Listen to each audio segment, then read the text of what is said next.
अब ये बात अलग है, हम अपने पूज्य महाराज जी के साथ ट्रेन से गए तो महाराज जी बोले बैठ जाओ। हमने कहा महाराज जी आपके बराबरी पे बैठ जाएं। महाराज जी बोले तो क्या ट्रेन के नीचे बैठोगे? ट्रेन के नीचे तो नहीं बैठोगे, ये तो यात्रा है, यात्रा में बैठ जाओ, हमारा आसन अलग है, तुम बैठ जाओ, दूसरी जगह नहीं है, बैठ जाओ। तो नौका पर, यान में, वहां तो परिस्थिति है, किंतु सभा में यदि हो तो अपने गुरुजनों के बराबरी पर कभी नहीं बैठना, ऊंचे तो कभी नहीं बैठना, और कोई विशेष कथा सुनना हो तो सामने बैठो, अन्यथा पीछे बैठना। वे किसी कार्य के लिए बुलावें तब आगे आओ, मर्यादा है। तो जब कहा तब उन्होंने आसन को ग्रहण किया, नहीं तो महाराज जी आसन को ग्रहण नहीं किया और कहा कि हे वाल्मीकि, वत्स वाल्मीकि, ये जो मानषाद प्रतिष्ठान त्वमगम शाश्वती समाह यत्क्रौंच मिथुनादेकमवधिक काम मोहितम, ये जो श्लोक निकला है वो आपकी ही वाणी से निकला है, और इस धरती की यह सबसे पहली छंद रचना है, इस धरती की सबसे पहली छंद रचना है। श्लोक एवास्त्वयं बद्धो नात्र कार्या विचारणा मच्छंदा देवते ब्रह्मन् प्रवृत्तेयं सरस्वती। मेरे छंद से, माने संकल्प से, भगवती वाग देवता सरस्वती आपकी वाणी से मुखरित हुई है, आपने ही श्लोक लिखा है।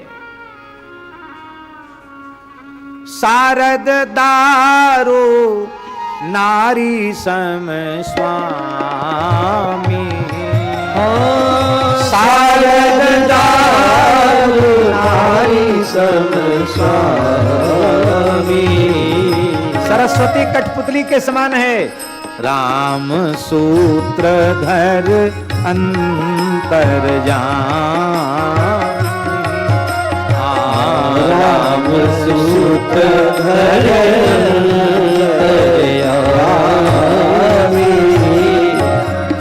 जेहि पर कृपा करहि जन जानी, जेहि पर कृपा करहि जन जानी। कवि उर अजीर नचावहि बानी, कवि उर अजीर नचावहि बानी। कवि उर अजीर नचावहि बानी। कवि उर अजीर नचावहि बानी।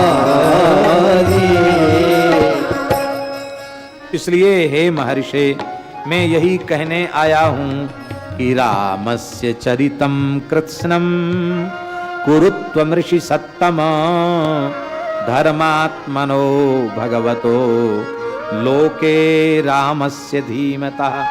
धर्मात्मा, विलक्षण ज्ञान विज्ञान संपन्न भगवान श्री राम के समग्र चरित्र को तुम कहो।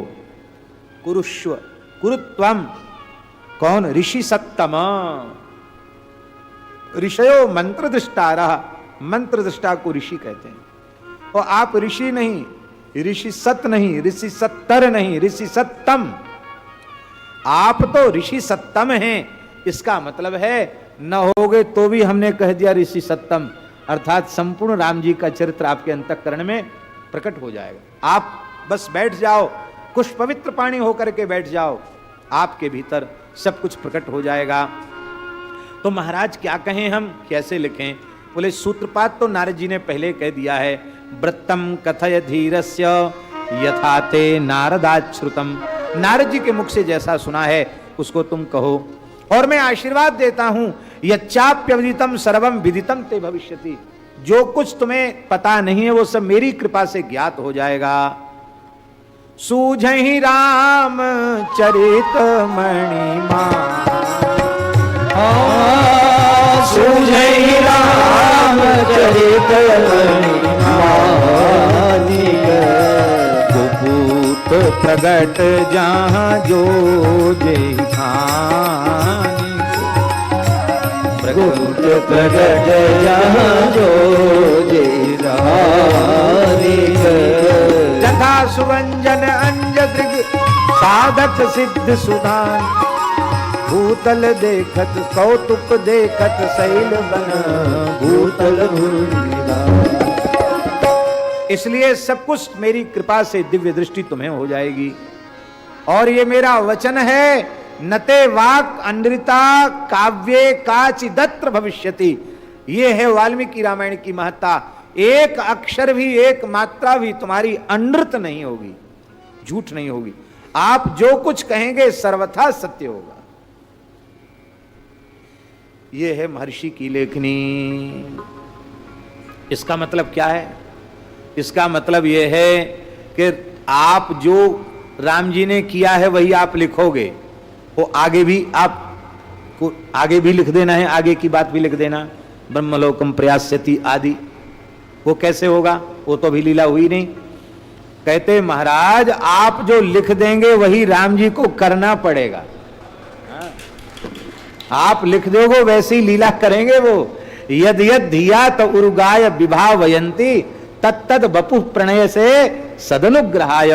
भगवान तो भक्तों के अधीन होकर के ही लीला करते, जैसा भक्त चाहते हैं वैसे ही होता है। बोलो भक्तवत्सल भगवान की जय। कह के श्री ब्रह्मा जी चले गए हैं और महाराज जी जैसे ही चले गए हैं, महर्षि वाल्मीकि अत्यंत आनंद का अनुभव कर रहे थे। उसी समय कुछ ब्रह्मचारी आए, गुरुदेव गुरुदेव गुरुदेव गुरुदेव। क्या हुआ? क्यों बेटा बहुत घबराए हुए, बहुत व्याकुल हो, क्या हो गया?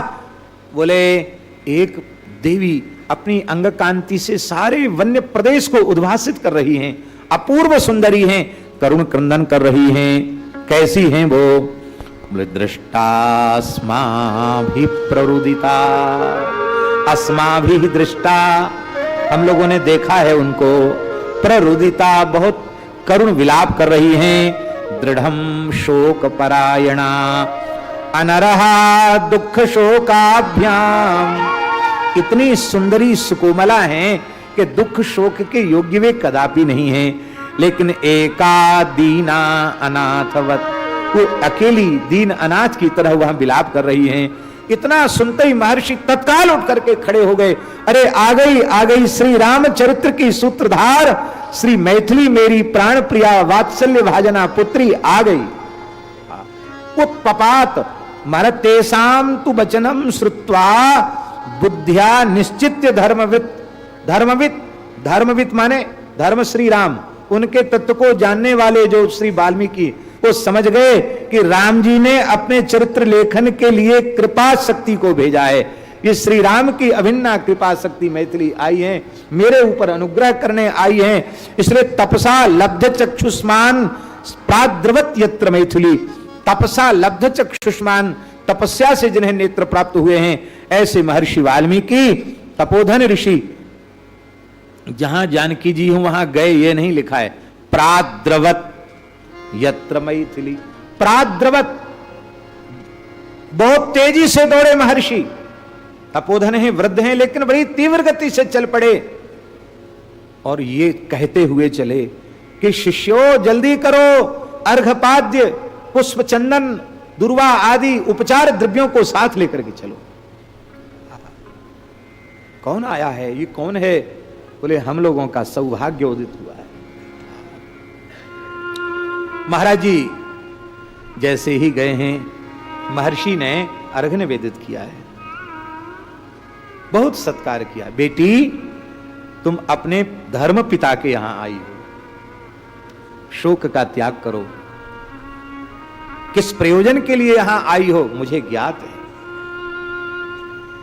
यह प्रभु की केवल लीला मात्र है। हम तपोधन ऋषियों पर उनका अनुग्रह तुम्हारे रूप में होना चाहता है। प्रेम से जानकी जी को लेके आए हैं, अत्यंत आदर पूर्वक उन्हें विराजमान किया है। और जैसे ही किशोरी जी, एक सुंदर सुभद्र वेदिका महर्षि ने अपने हाथ से बनाई थी, महाराज जी अपने हाथ से मिट्टी की वेदिका बनाई थी, उस पर गोबर का चौका लगाया था, आसन बिछाया था कि इस पर बैठेंगे। लेकिन आज सुंदर सुकोमल मृग का चर्म बिछा दिया, कृष्ण मृग चर्म बिछा दिया और किशोरी जी को कहा कि आप इस पर विराजें। वे बैठी हैं, महर्षि अपने वेदिका पर विराजमान हैं। श्री किशोरी जी की नखमणि चंद्रिका का दर्शन करते हैं और क्रमशः श्री रामचरित्र को किशोरी जी की नखमणि चंद्रिका के प्रकाश में श्री रमद रामायण महाकाव्य का प्रणयन कर रहे हैं। बोलो श्री महर्षि वाल्मीकि जी महाराज की जय। किशोरी जी ने ऐसी कृपा की कि सारे चरित्र महर्षि के हृदय में प्रकट हो गए। ततः पश्यति धर्मात्मा तत्सर्वं योगमास्थितः पुरा यत्तत् तत्र निर्वृत्तम पाणावामलकम यथा। जैसे हथेली पर कोई आंवला रखा हो और सब कुछ पता हो, कितना भार है, कितना बड़ा है, कैसा है, हस्ता मलकवत संपूर्ण रहस्यों को जानने वाले महर्षि ने समग्र रामचरित्र का समाधि में अनुभव किया। और रघुवंशस्य चरितम चकार भगवान मुनि। भगवान मुनि महर्षि वाल्मीकि ने राम जी के संपूर्ण चरित्र को किया, कहा। कब लिखा? इसी प्रकरण में लिखा है। प्राप्त राज्यस्य रामस्य वाल्मीकि भगवान ऋषि चकार चरितम कृत्स्नम विचित्र पदमर्थवत। राम जी गद्दी पर बैठ चुके हैं, तब रामचरित्र लिखना आरंभ हुआ है। कथा आप सुनी चुके हैं। 24,000 श्लोकों में इसको निबद्ध किया। 24 सहस्राणि श्लोकाना मुक्तवान मुनि तथा सर्ग शतान 65 कांडानि तथोत्तरम। इस प्रकार से यह दिव्य ग्रंथ को प्रकट किया है। बोलो भक्तवत्सल भगवान की जय। ये हमने एक दिन कहा था कि गायत्री का भाष्य है, तो गायत्री तकार से ही आरंभ है और तकार पर ही संपन्न है। तत् में तकार है और फिर अंत में तकार है, तो तकार से आरंभ, तकार में परिसमाप्ति। और यहां भी तकार से तपस्वाध्याय निरतम, तकार से आरंभ है। और जगाम त्रिदिवम महत, वहां आगे भी तकार है।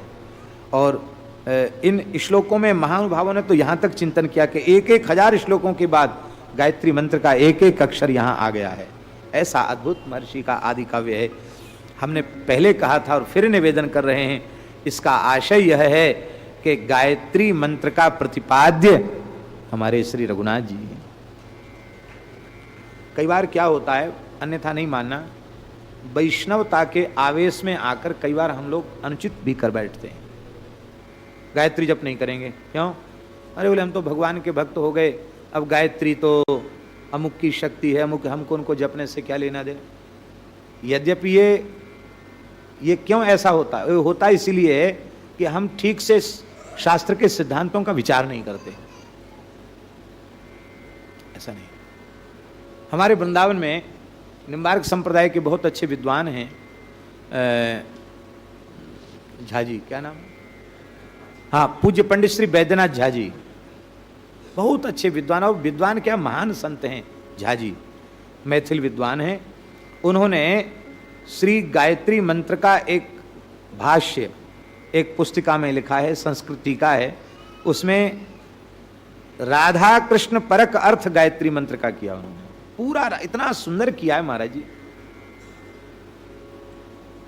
कहते हैं ये गायत्री मंत्र युगल मंत्र है, बहुत सुंदर लिखा है। और वाल्मीकि में तो महापुरुषों ने कहा ही है कि ये उसका प्रतिपाद्य है। और श्रीमद् भागवत क्या है? गायत्री भाष्य भूतेषु। श्रीमद् भागवत को भी व्यास जी कहते हैं गायत्री का भाष्य है। इसलिए गायत्री माने साक्षात परब्रह्म का तेज, परब्रह्म का स्वरूप, उसी को गायत्री कहते हैं। वही एक ज्योतिर्भूत द्वेधा राधा माधव रूपकम, वही सनातन ब्रह्म ज्योति नित्य सिद्ध अनादि दिव्य दंपति श्यामा श्याम के रूप में लीलायमान है। वही सनातन ब्रह्म ज्योति नित्य सिद्ध अनादि दिव्य दंपति श्री सीताराम जी के रूप में प्रकट है। वही सनातन ब्रह्म ज्योति श्री लक्ष्मी नारायण के रूप में दिव्य दंपति के रूप में विराजमान है। ऐसा अनुभव करना, कोई भेद नहीं है। महाराज जी बहुत सुंदर किया। अब देखो, जब कोई बढ़िया चीज कोई बनाता है, कुछ करता है, तो उसको कौन बोला है? हमको पता है। श्री वृंदावन बिहारी,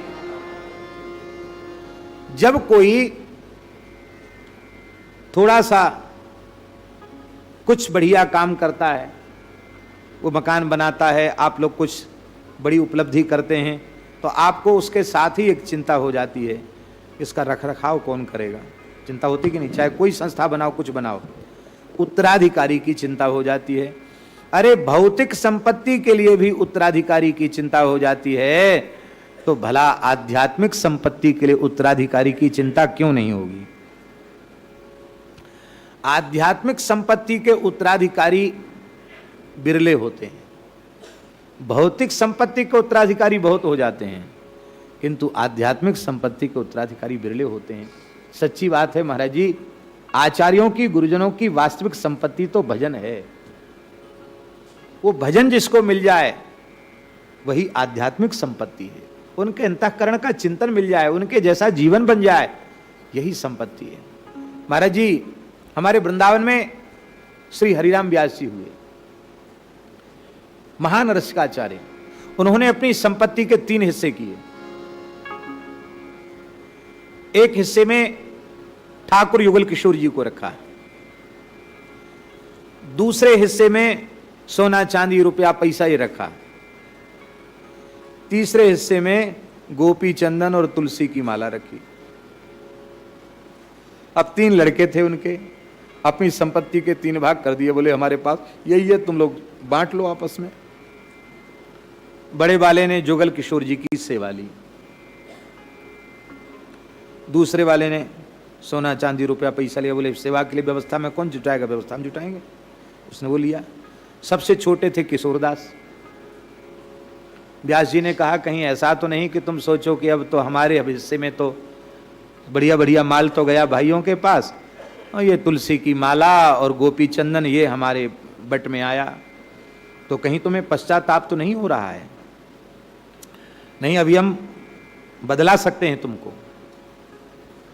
रो करके किशोरदास जी ने कहा पिताजी, हम मन ही मन यही मना रहे थे कि पिता की वास्तविक संपत्ति तो ये गोपी चंदन और तुलसी की माला ही है।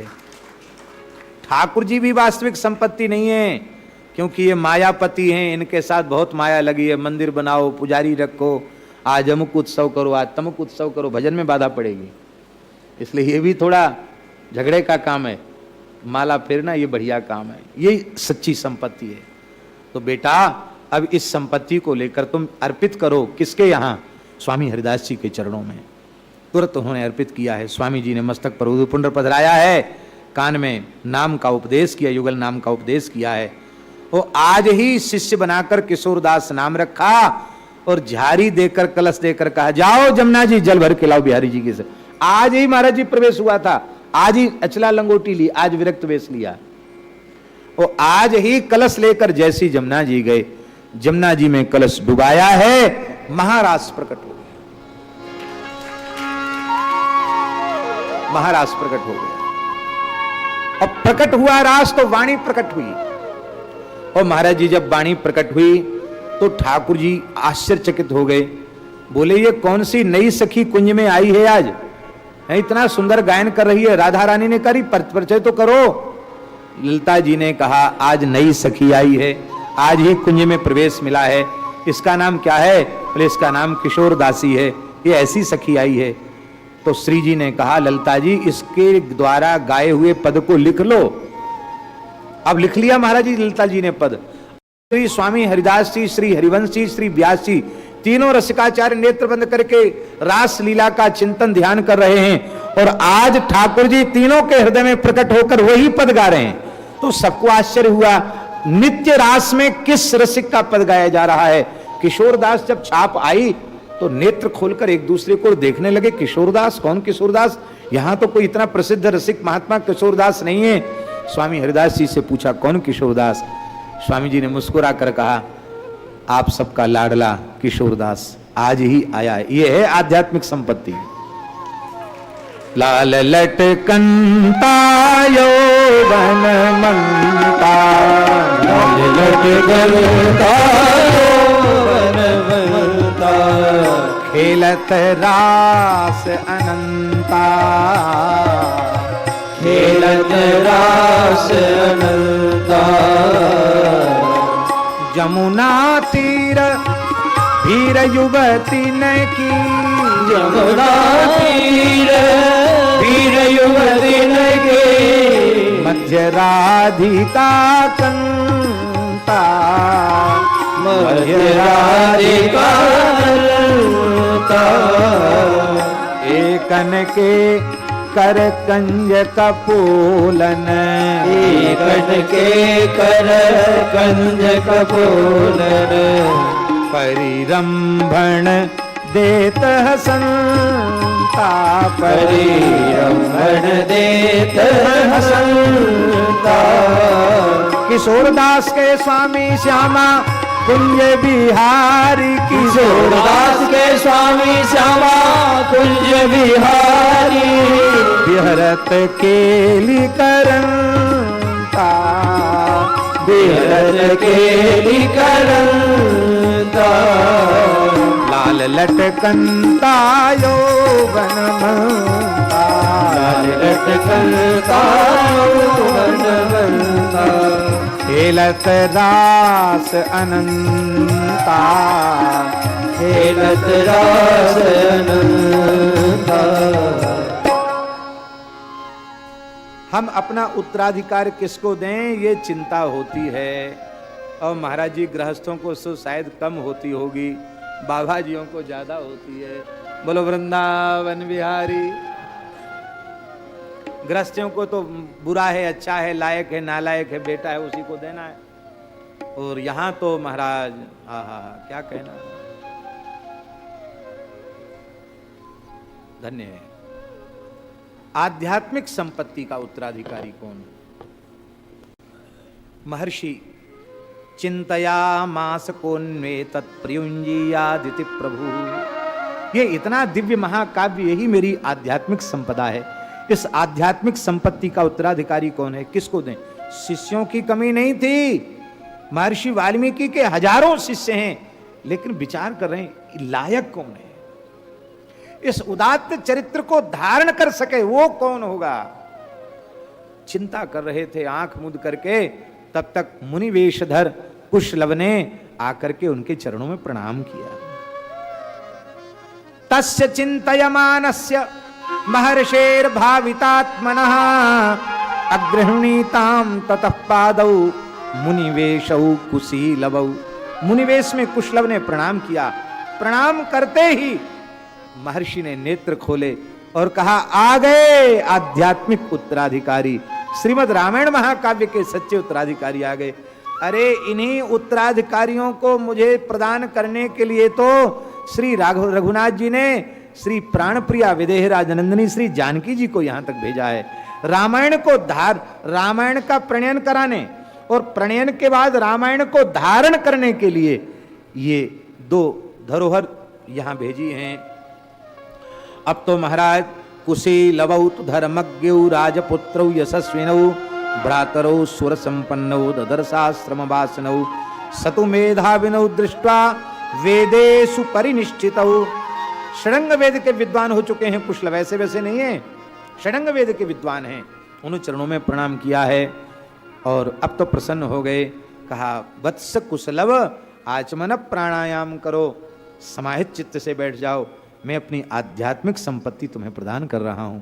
और क्रमशः संपूर्ण ग्रंथ का अधिगम कराया है। अब तो महाराज जी बड़े प्रसन्न भय हैं। उनको वाल्मीकि रामायण प्रदान किया है। वो कैसे हैं? रूप लक्षण संपन्नौ मधुर स्वर भाषणौ बिंबाद इवोत्थितौ बिंबौ रामदेहात् तथा परौ। लगता है बिंब से बिंब प्रकट हुआ है। धन्य है। अब पूरी पढ़ाई हो गई महाराज जी, पूरा पढ़ा दिया। एकश्रुत हैं, एकश्रुत जानते हैं ना, एक बार सुनते ही कंठस्थ हो जाता है। वो कोई उनको पुस्तक नहीं लिखनी पड़ी, कंठस्थ नहीं करना पड़ा, दिया और स्वीकार कर ग्रहण कर लिया। अब सबसे पहली कथा वाल्मीकि आश्रम में हुई। सारे धरती के ऋषि मुनि महात्मा आए, सारे ब्रह्मांड की विभूतियां आई कथा सुनने के लिए। दिव्य मंच पर बैठे हैं, एक साथ दो वक्ता बैठे हैं, वीणा लेकर बैठे हैं, तंत्री लय समन्वितौ। श्लोक सब गाए गए श्लोक हैं। आहा। मध्ये सभम समीपस्था विदम काव्यमगायताम् तच्छ्रुत्वा मुनयः सर्वे बाष्प परया कुलेक्षणा। सभा में जैसे कुशलभ ने गाया है, महाराज जी वहां जितने ऋषि मुनि महात्मा थे, बाष्प परया कुलेक्षणा, सबके अश्रुधारा बहने लग गई है। साधु साध्विति ताबूचु परम विस्मय मागता ते प्रीति मनस सर्वे मुनयो धर्मवत्सला। पूर्व पश्चिम उत्तर दक्षिण 10 दिशाओं से आवाज आने लगी, साधु साधु साधु साधु साधु साधु, सब कहने लग गए, जय जयकार करने लग गए। और महाराज जी कुछ महात्मा ऐसे थे जो संगीत के मर्मज्ञ विद्वान थे, ऋषियों में एक से एक थे ना, वो कहने लगे अहो गीतस्य माधुर्यम, वाह इनका ताल स्वर मूर्छना से युक्त गायन कितना अद्भुत है। कोई महात्मा कहते थे कि अरे वो इतिहास के ज्ञाता थे, बोले ये इतिहास इसके प्रस्तुत करने का ढंग कितना अच्छा लगता है, सामने लीला घटना घट रही है, चिर निर्वृत्तम अप्येतत् प्रत्यक्षमेव दर्शितम, वो ऐसा कह रहे थे। कोई कह रहा था कि अरे इसमें प्रकृति का कितना सुंदर वर्णन है, कोई कह रहे थे अरे इसमें वानप्रस्थ महात्माओं का कितना सुंदर वर्णन है, कोई कह रहे थे इसमें यतियों के धर्म की कितनी सुंदर चर्चा है, कोई कहते थे इसमें गृहस्थों की कितनी बढ़िया चर्चा है, गृहस्थ धर्म का क्या स्वरूप बताया गया है, कोई कह रहे थे इसमें ब्रह्मचर्य व्रत की कितनी महिमा का वर्णन किया गया। जो जिस आश्रम में है, जो जिस अवस्था में, सबको अपने अपने अनुरूप अनुभव हो रहा है, सब जय जयकार कर रहे हैं। महाराज जी अब वक्ता को कुछ ना कुछ देना चाहिए, तो कोई क्या दे, तो कोई महात्मा प्रसन्न हो गए, उन्होंने कलश दे दिया, बोले लो ये जल भरने के लिए, हमारे पास और कुछ नहीं, ये कलश ले लो। किसी ने अचला दे दिया बलकल, किसी ने लंगोटी, कौपीन मपरो मुनि, किसी महात्मा ने लंगोटी दे दिया, लंगोटी तो जल्दी दे ही देते हैं, लो महाराज और तो कुछ नहीं, लंगोटी ले लो, लंगोटी दे दिया किसी ने जटाबंधनम, किसी ने जटाओं को बांधने की शैली, जिसको हम लोग साधु साई भाषा में कहते, जटा बांधने की शैली दी, और किसी ने उस शैली में जो व्याघ्र नख धारण किया जाता है ना, वो प्रदान किया। ये पुराने महात्माओं के आभूषण हैं, वो कोई आभूषण नहीं होता है, वो क्या होता है, भगवान नृसिंह के मंत्र की प्रतिष्ठा उसके भीतर होती है। नृसिंह यंत्र और नृसिंह मंत्र की प्रतिष्ठा करके, प्राण प्रतिष्ठा करके उसे धारण किया जाए, उसकी भी विधि है कि कितना लंबी शैली, कितने हाथ की शैली होती है।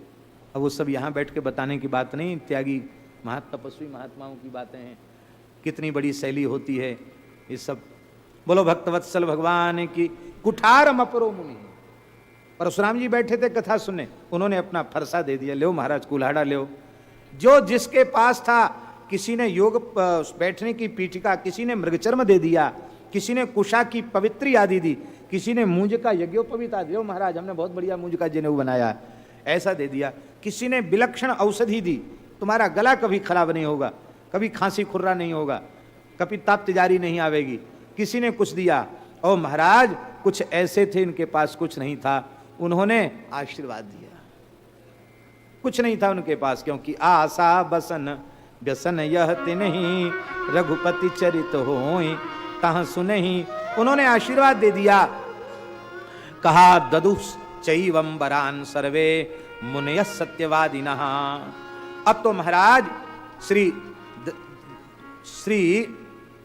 वाल्मीकि महर्षि ने कहा, वत्स अब मेरी आज्ञा है, वीणा बजा बजा करके अयोध्या की गलियों में आपको ये चरित्र सुनाना है, क्योंकि रामायण प्रणयन का प्रयोजन है सीतायास चरितम महत्, और ये जब अयोध्या की गलियों में गाया जाएगा तब अयोध्यावासी संभवतः न तो अभी ठीक से राम जी को पहचान पाए हैं, और राम जी को कथनचित कुछ पहचान भी गए हों तो श्री किशोरी जी को तो नहीं पहचान पाए हैं।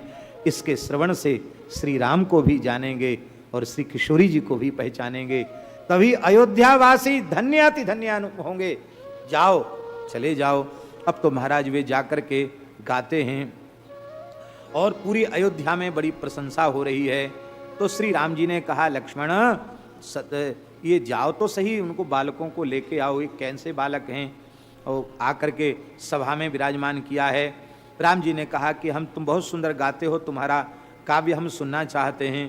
तब उन्होंने सुनाना आरंभ किया है, और महाराज जी बढ़िया सुंदर आसन जमाया गया, उस पर वो दोनों विराजे हैं, ऐसे नहीं। हमारे वृंदावन में एक श्री शुकाचार्य जी महाराज बहुत अच्छे विद्वान थे, भागवत जी के अद्भुत विद्वान थे श्री शुकाचार्य जी महाराज, और उनके पढ़ाए हुए पूरे देश में सैकड़ों विद्वान थे। रामानुज संप्रदाय के थे, बड़े अद्भुत महापुरुष थे शुकाचार्य। हमने दर्शन नहीं किया, हमारे महाराज जी से उनका बड़ा प्रेम था। तो धर्म संघ वाले गुरु जी सुनाते हैं कि एक बार वो परिक्रमा वृंदावन की कर रहे थे श्री शुकाचार्य जी, तो धर्म संघ विद्यालय गए। तो गुरु जी ने कहा, अरे साक्षात सुखदेव जी आए हैं, भागवत जी की कथा होगी, आज पढ़ाई नहीं होगी, महाराज बैठ के थोड़ा कथा सुना दीजिए। तो श्री शुकाचार्य जी बोले कि एक नट था, कथा सुनो। एक नट था, उस नट को राजा ने कहा कि तुम अपनी कला दिखाओ। बांस गड़ गए, रस्सी बंध गई, आंखों पे पट्टी बंध गई, सारी तैयारी हो गई। कहा नट से कि अब तुम आंख पे पट्टी बांध के रस्सी पे चल के दिखाओ। बोले ऐसे नहीं दिखाएंगे, नटनी बुलाओ, नटनी ढोल बजाएगी और कुछ गीत गाएगी तब चल पाऊंगा, नहीं तो नहीं चल पाऊंगा। अरे सब तैयारी होगी, नटनी नहीं है तो क्या चल के नहीं दिखाए? बोले नहीं दिखाऊंगा। क्यों? कहते हम चल ही नहीं पाएंगे। तो श्री शुकाचार्य जी महाराज ने कहा कि एक नट अपनी कला, केवल एक चीज की कमी रहेगी, नटनी के गीत गाना और ढोल बजाना, तब अपनी कला नहीं दिखा सकता। तो हम आज परिक्रमा कर रहे हैं वृंदावन की, और ऐसी रास्ता चलते कहते हो कथा सुना दो, कैसे? व्यासपीठ लगाओ, सर्वतोभद्र मंडल बनाओ, बढ़िया से पोथी का पूजन कराओ, और कोई जजमान भी सामने बैठ सुनने वाला तो बिठाओ, कम से कम पूजा करने वाला जजमान होना चाहिए, तब उसके बाद हम कथा सुनाएंगे। तो गुरुजी कहते थे कि सब हंसते हंसते लोटपोट, ऐसे महात्मा थे। तो भैया कथा भी ऐसे वैसे नहीं कहना चाहिए, चाहे जहाँ कथा सुना दो, कथा का रूपक बनाओ तो कहेंगे कथा, ऐसे कैसे कहेंगे कथा? तो सुंदर आसन, भगवान के यहाँ क्या कमी है? बड़े प्रेम से कथा होने लगी। गायकऊ समचोदयत, कहा सुनाइए महाराज। अब तो महाराज ततस्तु राम वचः प्रचोदिता वगायताम मार्ग विधान संपदा। मार्ग विधान संपदा, जो एक गायन की पद्धति है, उस पद्धति से बड़े प्रेम से गाना आरंभ किया है। और महाराज सबके हृदय आह्लादित हो गए हैं, सबके मन आह्लादित हो गए हैं। चारों ओर सभा में जय हो जय हो जय हो की ध्वनि सुनाई पड़ती है। सुनते सुनते राम जी खुद भूल गए कि ये कथा किसकी हो रही है। उनको लगा इतना दिव्याति दिव्य चरित्र इतने उच्च आसन पर बैठकर सुनना, ये चरित्र के प्रति अवज्ञा है, अपराध है, हमको भी नीचे। वो खुद भूल गए कि हमारा चरित्र है। तो सचापि रामः परिषद गतः शनैः बुभूषया सक्त मना बभूव। कहते हैं क्यों शनैः? कहते भगवान ने विचार किया कि स रामो अपि शनैः परिषद गतः। क्यों?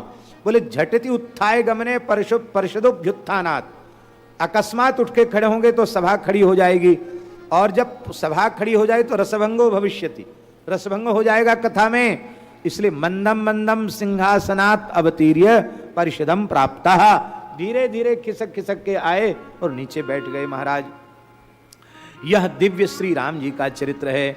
बोलो भक्तवत्सल भगवान की जय। अब महाराज यह श्री राम चरित्र, इसको सुनने का कहने का अधिकारी कौन है? कहते हैं जिसमें असूया दोष नहीं है वही कहने का अधिकारी है, और यही इसको सुनने का अधिकारी है। अब अयोध्या जी का वर्णन है, इक्ष्वाकु का स्मरण है, मनु जी का स्मरण है, इक्ष्वाकु का स्मरण है। अयोध्या नाम नगरी तत्रासी लोक विश्रुता, मनुना मानवेंद्रेण या पुरी निर्मिता स्वयं। वैवस्वत मनु ने जिसको प्रकट किया, ऐसी अयोध्या। अयोध्या का पानी बहुत अच्छा है महाराज जी, कितना बढ़िया है। इक्षुकांड रसोदकाम, महर्षि लिख रहे हैं, वो पानी नहीं है, गन्ने का रस है, इतना मीठा पानी है अयोध्या का। और साली तंडुल संपूर्णाम, शाली नाम का चावल, महाराज क्या कहना, बढ़िया महकता हुआ चावल। अच्छे पानी में भात अच्छा बनता है, पानी ठीक ना हो तो भात में स्वाद नहीं आता है। ऐसा सुंदर महाराज महकता हुआ चावल है, सुगंधी वाला चावल है, और सुंदर गन्ने के रस के जैसा मीठा अयोध्या का पानी है। ऐसी अयोध्यापुरी में श्री दशरथ जी महाराज विराजते हैं। इक्ष्वाकुओं में सबसे श्रेष्ठ हैं, बड़े अग्निहोत्री हैं, धर्मपरायण हैं, इंद्रियों को बस में रखने वाले हैं। महाराज जी कहाँ तक कहें लिखा है, दशरथ जी का परिचय दिया जा रहा है। महर्षि कल्पो राजर्षि, महर्षि कल्प हैं, राजर्षि हैं। त्रिषु लोकेषु विश्रुता, तीनों लोकों में उनका यश फैला हुआ है। बलवान, बड़े बलवान हैं, शत्रु उनके सामने उठ के खड़ा नहीं हो सकता है। मित्र वाले हैं, जितेंद्रिय हैं, और महाराज जी धन धान्य से इतने संपन्न हैं कि शक्र वै श्रवणोपमा, इंद्र और कुबेर की समता करते हैं। कथा यथा मनुर्महातेजा लोकस्य परिरक्षिता तथा दशरथो राजा लोकस्य परिरक्षिता। जैसे मनु वैसे ही दशरथ जी हुए महाराज। गोस्वामी जी ने बहुत अच्छे शब्दों में कहा है, दशरथ गुण गण बरणी न जाई, दशरथ गुण बरणी न जाई, अधिक कहा जेहि सम जगना, अधिक कहा जेहि सम जगना। अवधपुरी रघुकुल मणि राऊ, वेद विदित दशरथ नाऊ, धर्म धुरंधर गुण निधि ज्ञानी, हृदय भगति मति सारंग पानी। उनके 8 मंत्री हैं, कौन कौन हैं? दृष्टिर जयंतो विजय सुराष्ट्रो राष्ट्रवर्धन अकोपो धर्मपालस्य सुमंत्रश्चार्थभोष्टमित। ये 8 मंत्री उनके हैं। और महाराज जी ऋत्विज कौन कौन हैं? वशिष्ठ और वामदेव 2 ऋत्विज हैं। सुयज्ञ, जावाली, कश्यप, गौतम, मार्कंडे, दीर्घायु महर्षि मार्कंडे और कात्यायन, ये सब उनके यहाँ मंत्रणा करने के लिए विराजमान रहते हैं। ऐसे दशरथ जी महाराज कोई सामान्य नहीं। सपार्थिवो दीप्तिमवाप युक्ता तेजोमयो गोर कहा, जैसे उदीयमान सूर्य हो ऐसा सुंदर उनका प्रताप है। लेकिन उनको एक कष्ट है। क्या कष्ट है? बोले सब कुछ दिया भगवान ने, गुरु जी ने, पर पुत्र नहीं है। नासीद वंश कर सुता, वंश कर सुत नहीं है। तब गुरु जी के पास गए। एक पक्ष है कि संतों के पास, गुरुजनों के पास दुनियादारी की बातें नहीं करनी चाहिए। संसार की समस्याएं कह करके उनके समय को नष्ट करना, उनके चिंतन को बिगाड़ना अच्छा नहीं है। एक पक्ष है। दूसरा पक्ष है कि जब हमारे माता पिता सब वही हैं तो बुरी भी बात होगी तो हम किसको बताएंगे? उनके चरणों में समाधान नहीं मिलेगा तो समाधान मिलेगा कहाँ? इसलिए दूसरा पक्ष ये है कि गुरुजनों से जो कुछ भी हो निवेदन कर दो, वो कुछ न कुछ समाधान उनकी कृपा से हो जाएगा। तो एक बार भूपति मन माही भय गलानी मोरे सुत नाही, मम लालप्य मानस्य सुतार्थम नास्ति वै सुखम तदर्थम है मेधेन यक्षामीति मित्र मम। मैं अश्वमेध यज्ञ करूंगा। अपने ऋत्विजों को, सुयज्ञ जी को बुलाया। वशिष्ठ पुत्र हैं सुयज्ञ। सुयज्ञ जी वामदेव, जावाली, कश्यप, वशिष्ठ सबको लेकर के पधारे हैं और उन्होंने प्रार्थना की, महाराज मेरे कोई पुत्र नहीं है, आपकी आज्ञा हो तो हम अश्वमेध यज्ञ करना चाहते हैं। सबने कहा महाराज बहुत अच्छा यज्ञ जरूर होना चाहिए। अब तो महाराज उस समय श्री सुमंत्र जी ने एकांत में कहा कि एक बार सनत कुमार जी ने और सभा में कहा था कि विभांडक ऋषि के पुत्र ऋष्यशृंग वे आवेंगे और पुत्र के लिए इष्टि करेंगे, यज्ञ करेंगे। तब दशरथ जी के यहाँ साक्षात भगवान का अवतार होगा। तो मैं ये पहले सुन चुका हूँ, बताया क्यों नहीं? बोले समय से ही बात बताई जाती है, अब तक आपके मन में चिंता नहीं थी, चिंता हुई, आज समाधान हुआ तो मैं बता रहा हूँ। अब तो सारी बात बताई। सनत कुमारो भगवान पूर्वम कथितवान कथाम, सनत कुमार जी ने पहले ही बता दिया है। ऋष्य श्रृंगस्तु ख्यातस्तस्य पुत्रो भविष्यति, सबने नित्य समृद्धो गुणिर्बनचर सदा। ऋष्य श्रृंगस्तु जामाता पुत्रांस्तव विधास्यति। और वे ऋष्य श्रृंग तो आपके जमाई हैं, क्योंकि आपकी तीसरी रानी सुमित्रा की बेटी शांता, उनका विवाह उनके साथ हुआ है, वे आपके जामाता हैं, वे ही पुत्रों को प्रकट करेंगे। ये सनत कुमार जी ने हमको पहले ही बता दिया है। अब तो प्रसन्न भय हैं। श्री दशरथ जी महाराज स्वयं ऋषि श्रृंग को लेने के लिए पधारे हैं। प्रेम से श्रृंगी ऋषि जी महाराज आए हैं। और महाराज जब ऋषि श्रृंग आए हैं तो यज्ञ का आरंभ हुआ है। बोलो भक्तवत्सल भगवान। अकेले नहीं आए हैं, ऋष्य श्रृंगो महातेजा शांतया सहभार्यया, शांता जी के साथ ऋष्यशृंग जी आए हैं और महाराज जी यज्ञ हुआ है, आशीर्वाद दिया है। पुत्राश्चास्य भविष्यन्ति चत्वारो मित विक्रमा, 4 पुत्र होंगे। महात्मा होते ऐसे ही। हमारे यहाँ खाक चौक में एक वैश्य थे, बहुत सेवा करते थे, 2 भाई थे ग्वालियर के, संतान नहीं थी उनकी, बड़े भक्त थे, गौ ब्राह्मण संतों के बड़े भक्त थे। एक बार बड़ा अकाल था महाराज जी, अंग्रेजों का समय था, अकाल था भारी, अन्न पर बड़ा कंट्रोल था। उस समय उन्होंने संतों के लिए अन्न की व्यवस्था की थी। महाराज जी खुश हो गए, क्योंकि खाक चौक में रोज भंडारे चले अकाल के समय, सब साधु जीवने आते थे वहाँ। महाराज जी खुश हो गए, बोले बच्चा बहुत प्रसन्न है, हम आज कुछ मांग लो। तो रोने लगे, बोले महाराज आगे संत सेवा चलती रहे। संतान नहीं थी, 2 भाई हैं, एक के तो कुछ ही नहीं हुआ, हमारी भी अब उम्र बीत रही है। तो महाराज जी बोले दर्शन कर रहे हो? बोले हाँ। कितने सरकार हैं, कितने दर्शन हो रहे हैं, कितने ठाकुर जी हैं? उन्होंने कहा 3। बोले जा 3 होंगे। महाराज जी कहते थे कि हम इतने प्रसन्न थे कि वो जितने सालिग्राम जी, लड्डू गोपाल जी सबको गिन देता और कह देता कि इतने हैं तो उतने हो जाते, इतने प्रसन्न थे हम उस समय। उसने केवल बड़े 3 सरकार राम लक्ष्मण जानकी जी को कहा, बोले महाराज जी 3। बोले जा 3 हो जाएंगे। अभी वे तीनों हैं, अब तो उनके नाती पोते हो गए। तो कहने का आशय हमारा ये है, महात्मा बोले ठीक है 4 होंगे, कोई चिंता मत करो। वशिष्ठ जी महाराज, अब सुंदर महाराज यज्ञ की व्यवस्था भई है, भगवान आने ही वाले हैं, बिना यज्ञ के भगवान प्रकट नहीं होंगे। उस समय उस यज्ञ में एक विशेष बात कही गई है, बहुत बढ़िया श्लोक है, लिखने योग्य श्लोक है वाल्मीकि रामायण।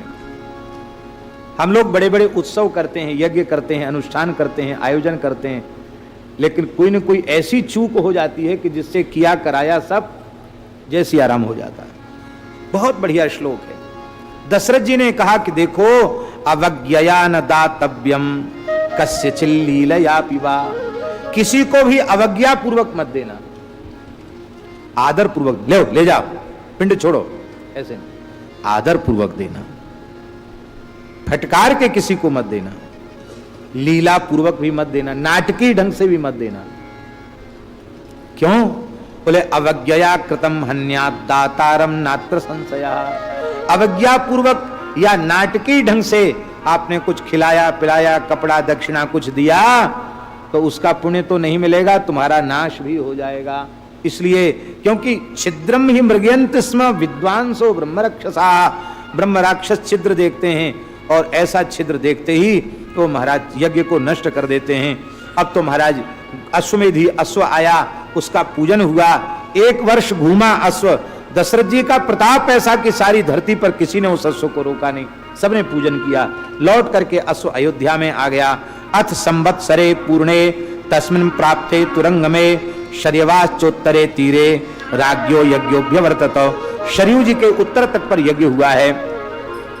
अब तो महाराज यज्ञ संपन्न हुआ है और यज्ञ संपन्न के बाद दशरथ जी ने संपूर्ण पृथ्वी का दान ब्राह्मणों को कर दिया है। पर ब्राह्मणों ने कहा है भवानेव महीम कृष्णाम एको रक्षितुम रहती, आप ही राजा के रूप में शोभायमान होंगे, हम ब्राह्मण हैं, हम लोगों को तो भजन ही करने दीजिए, इसके बदले को दक्षिणा दीजिए, निष्क्रयभूत इस चक्कर में हमको मत फंसाइए। ऐसे उदार श्री दशरथ जी महाराज।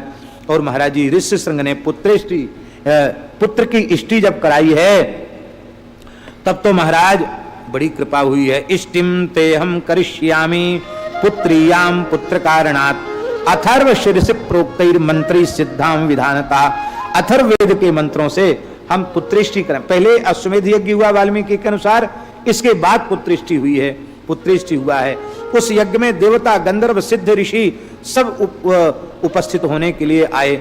वहां ब्रह्मा जी से सब देवताओं ने कहा महाराज भगवंस तत्प्रसादेन रावणो नाम राक्षसा सर्वान्नो बाधते वीर्याच्छासितुम तम न शक्नुमः।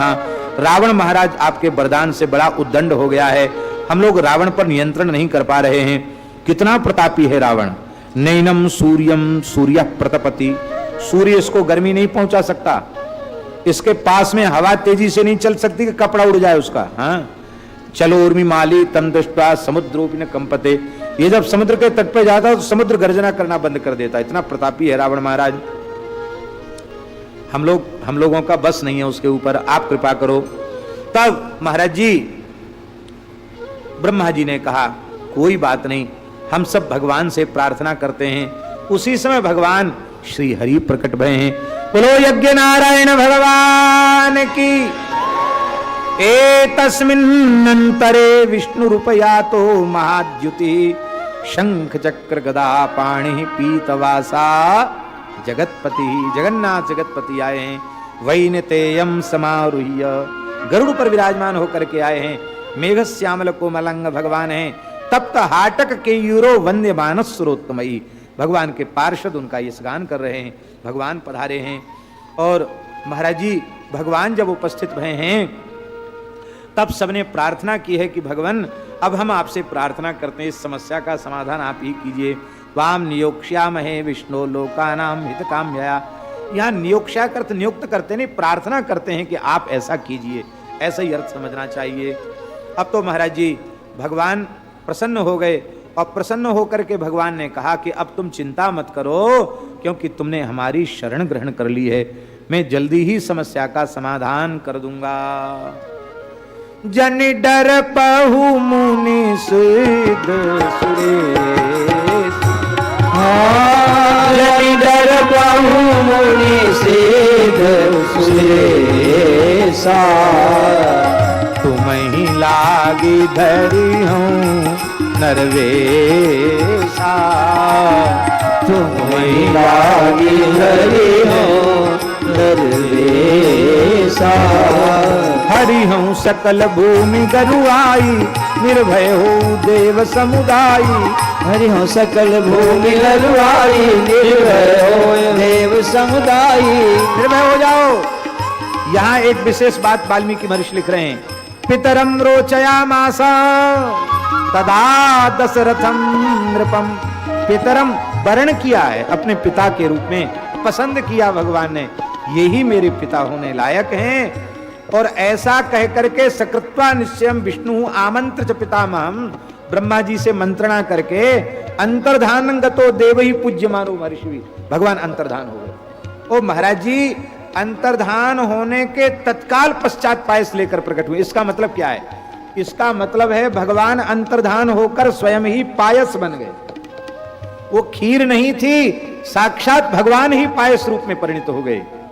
और वह जात वेदा अग्नि और स्वयं उस पायस को ब्रह्मरूप पायस, वो केवल प्राकृत चावल दूध चीनी की बनाई खीर नहीं है, वो देखने में खीर है, वस्तुतः परमात्मा ही पायस रूप में प्रकट हो गया है। और महाराज जी उसको इदम तु नृपसार्दूलो पायसम देव निर्मितम प्रजाकरम ग्रहणत्वम धन्यम आरोग्य वर्धनम। इसको तुम, ये प्रजाकर है, इसको ग्रहण करो। श्री दशरथ जी महाराज ने उस पायस को तीनों रानियों को दे दिया और क्रमशः यथा योग्य उन्होंने बांट लिया। और आचिर शीघ्र ही सबके सूर्य के समान तेजस्वी गर्भ सबके भीतर विराजमान हो गए। हुतासनादित्य समान तेजसो चिरेण गर्भान प्रतिपेदिरे तदा। यही विधि गर्भ सहित सब रानी। यही विधि गर्भ सहित सब रानी। भई हृदय हर्षित सुख भारी। भई हृदय हर्षित सुख भारी। जा दिन ते हरि गर्भैया। जा दिन ते हरि गर्भैया। सकल लोक सुख संपत्ति छाए। सकल लोक सुख संपत्ति छाए। अब तो महाराज देवता भगवान की गर्भस्तुति करके निज लोक कहीं विरंच गए। देवन यही सिखाए बानर तनुधर धर्मयी हरिपद से बहु जाए। और सब अलग अलग स्वरूपों में प्रकट हुए हैं, उनका भी वर्णन महर्षि वाल्मीकि ने किया है। लेकिन अब समय कम होने से हम उनको नमस्कार कर रहे हैं। और महाराज जी प्रसन्न होकर के दशरथ जी ने शांता जी के सहित श्रृंगी ऋषि जी को विदा किया है। और 6 ऋतुएं महाराज बीत गई हैं और भगवान गर्भ में विराजे हैं। जा दिन ते हर गर्भ ही आए, सकल लोक सुख संपत्ति छाए। बड़ी सुंदर बेला है, राम जी के अवतार की बेला है, राजाधिराज रामचंद्र प्रकट हो रहे हैं, इसलिए ऋतुराज बसंत को भगवान ने कृतार्थ किया है। बसंत ऋतुराज है। और महाराज जी बसंत में 2 महीना होते हैं, मधु और माधव, चैत्र और वैशाख। मधु मास को धन्य किया राम जी ने, और माधव मास को धन्य किया हमारी किशोरी जी ने, लाडली जी ने माधव मास को धन्य किया। और महाराज जी चैत्र मास में राम जी का अवतरण हो रहा है। चित्रा नक्षत्र पर चंद्रमा की पूर्णिमा तिथि होती, इसलिए चैत्र पूर्णिमा उसको कहते हैं। और इस चैत्र मास में जन्म लेने वाला बालक विचित्र प्रकार के दिव्य गुणों से युक्त होता है, विचित्र होता है। चैत्रे मधुर भाषी स्यात् अहंकार सुखान्विता इत्यादि प्रकार के भी वचन आए हैं। चैत्र में भगवान का जन्म हुआ, बड़ा उज्जवल चरित्र है। भगवान 9वीं तिथि को प्रकट हुए, शुक्ल पक्ष है। राम जी के चरित्र भी सब शुक्ल हैं, इसलिए शुक्ल पक्ष को अंगीकार किया है। और महाराज जी 9वीं तिथि को कृतार्थ किया है।